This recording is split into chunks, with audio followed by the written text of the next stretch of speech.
Zero. As a बेटी भी तू जीरो है और एज ए माँ भी तू जीरो ही है। तुझे मैंने जन्म दिया है, सच में कहना नहीं चाहती थी,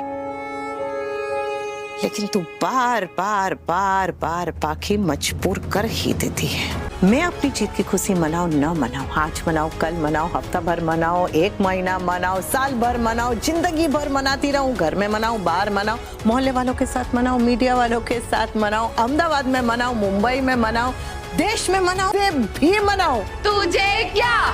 अगर तुम लोग जीतते तो क्या तुम लोग पार्टी नहीं करते, सेलिब्रेट नहीं करते, अपनी जीत की खुशी नहीं मनाते, या फिर ऐसे मातम मना के बैठ जाते कि हाय हाय हम जीत गए पर हमारी बेचारी मम्मी हार गई?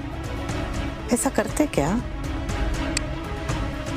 उल्टा तुम लोग अपनी माँ से जमीन पे नाक रगड़वा के माफी मंगवाते।